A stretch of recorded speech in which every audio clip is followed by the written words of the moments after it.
Inside a dining room filled with exquisite cutlery and a large table with delicious meals that would make any mouth water. Young master, please stop. It was an accident. Shut up. Servants tried to stop their young master from beheading a young woman. The woman was trembling on the ground while covering her head. Her arms were black and blue from his repeated kicks. Get your hands off me before I kill all of you next. The servants who tried to stop him backed away in fright. His voice was filled with killing intent as his aura threatened to crush all of the knights and servants. Arnold von Berkeley. He is the young heir of the Berkeley household. A household that had served the imperial family for generations. His father and the emperor fought together in battle when they were but vassal and prince. Their relationship had been that close ever since they won wars together. Arnold was expected to marry the second princess to make their ties to imperial family stronger. Today would have been their first meeting as fiancés instead of childhood friends, and yet she dares to cancel with a shitty excuse that her body was unwell. The servants could do nothing as they saw Arnold summoning his aura sword out of thin air. All the maid did was accidentally spill tea on his shirt. She was a commoner that his mother brought in to work for her.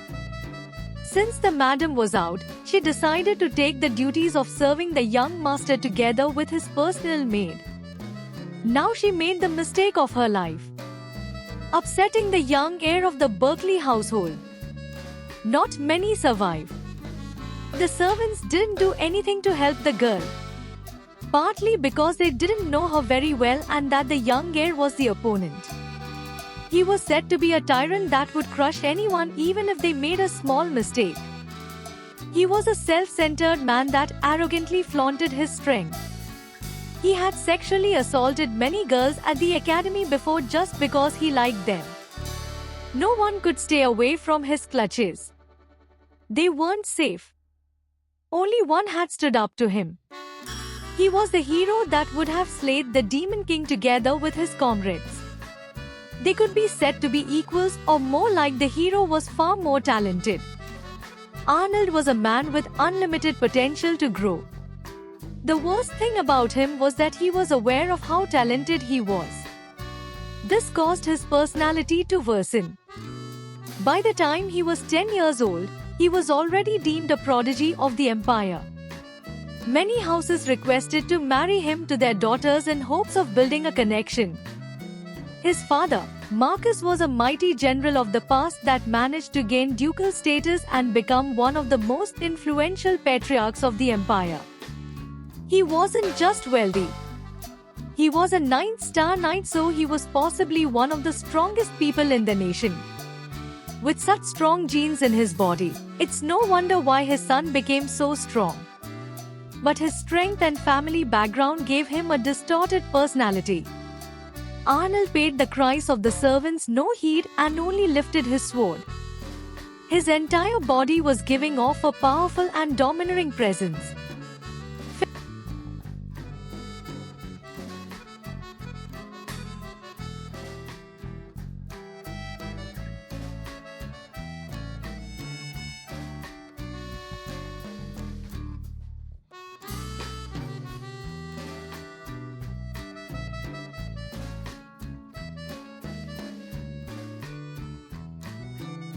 It seems I made a mistake thinking I could leave you alone after what response you received from Her Highness.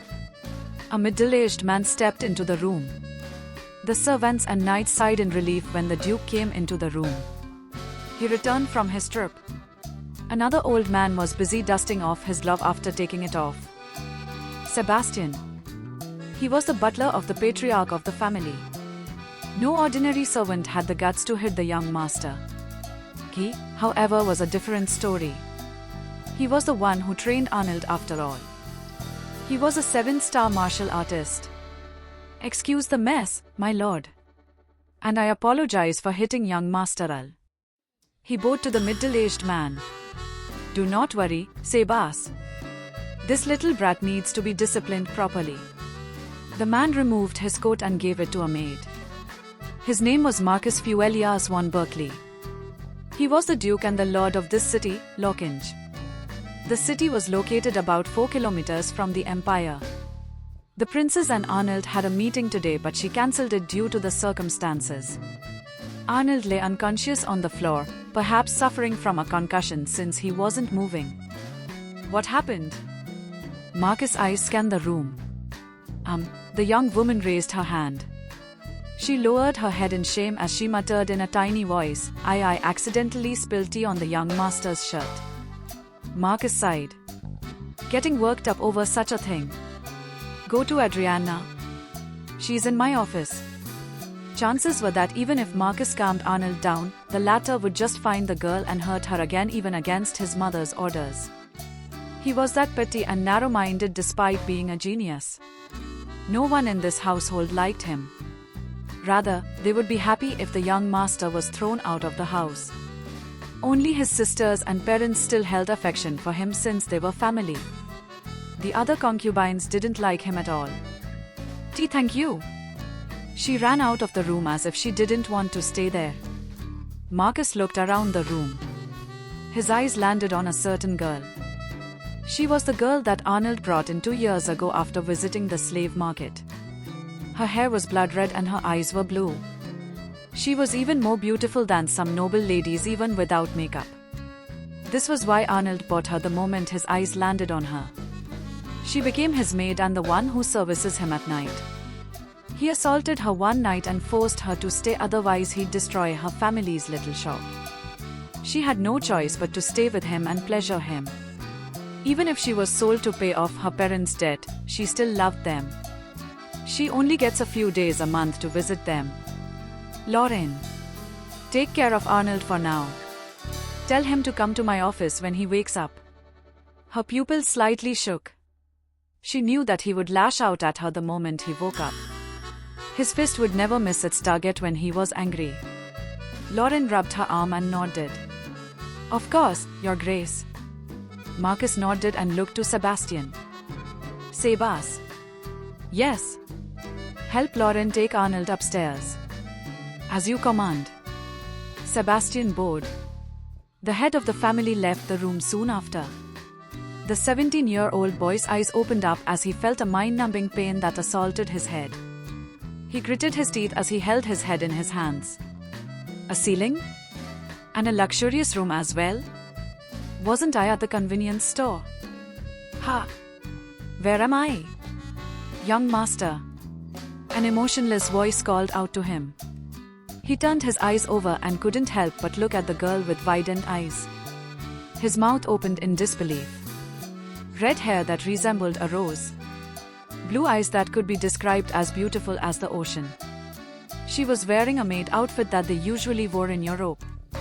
He knew who she was when he saw her peculiar hair and facial features.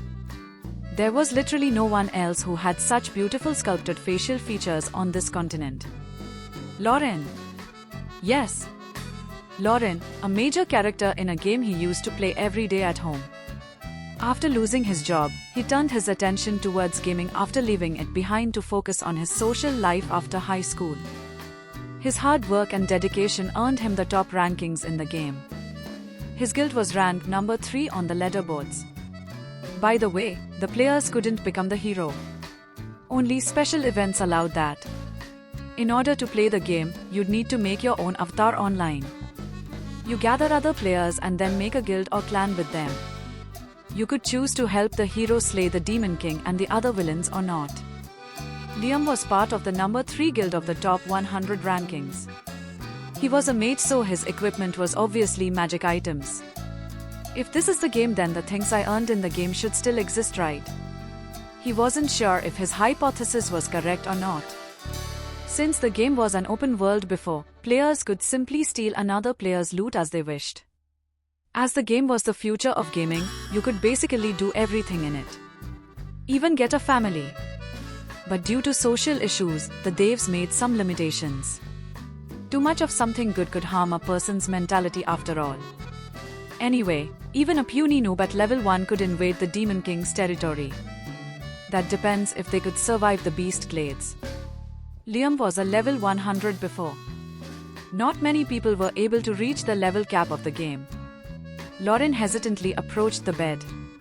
She held her hand on Arnold's forehead to feel the temperature. She wasn't exactly worried, but she didn't want to be scolded by Arnold's mother, so she had to make sure he was all right. How do you feel? It feels like I'm hungover. Hungover? Wait a second. If she called me young master. Arnold jumped out of the bed and ran towards the mirror in the room. He froze when he saw the person's reflection. The face Arnold saw resembled the illustration of the character in the game. Dark blue hair and blue eyes. He had a sharp jawline and narrowed eyes. His skin was pale and his hands were chapped from training with the sword for his entire life. His body was forged from the training he did throughout his childhood. Arnold von Berkeley. He was one of the critically renowned villains of Star Fantasy. I was reborn as the villain. Arnold couldn't understand what happened or why he ended up as the villain of Star Fantasy. What is this shit? I was on my way to the convenience store to buy something and now this had to happen. He turned his eyes over to the girl standing meekly by the bed. She quickly lowered her head to hide her hateful expression. Arnold knew who she was. Lauren, the first Archmage's descendant. She killed him by dropping an entire meteor on his villa where he was resting. This happened in the future after she couldn't take his beatings and rough assault anymore. They never knew who killed him. The player could either choose to kill Arnold or decide to let Lauren forget about the past and embrace the future. If they chose the latter, then Lauren would leave the household, fall in love with the protagonist and join his hero party. Was it even possible to be reincarnated or transmigrated into a video game? It wasn't even that popular in the few years that it was released. Only after a while did the game gain a lot of popularity. The hardcore fans that were there from day one received special prizes. Liam received multiple high-ranking weapons along with an extremely powerful battleship. The goal of the game was to find all the star-ranked artifacts and defeat the final bosses. If I'm in a game, then I should have a status, right? But no matter how many times he called status, it never popped up. Was it because he was an irregularity of this world? Were there others like him? Shit. What is this bullshit? Liam, no, Arnold sighed as he grabbed his head. Okay, calm down. I should get to the bottom of this. At that moment, Lauren spoke again. Master told me to inform young master to head to his office after you've woken up. What happened that I feel like my head is on the verge of exploding? It felt like he jumped headfirst into concrete. He sighed again to calm himself. His heart was pulsating much faster than average as his mind was full of confusion. Take me there. The two of them walked through the corridor. Arnold could see the servants avoid eye contact with him when they passed by him. He smiled bitterly as he remembered what a tyrant Arnold usually was. Harassment, assault and beatings. He would do such things to anyone that so much as pissed him off slightly. Even his slave maid wasn't safe from his clutches. Young Master Al. At that moment, a sweet voice called out to Al. He turned around and saw a young woman approach him. HM? Isn't she? Lady Victoria. Victoria. She was Arnold's personal maid. She was, in fact, the one who raised Arnold ever since he was a young boy. Victoria came from a vassal house of the Berkeley family.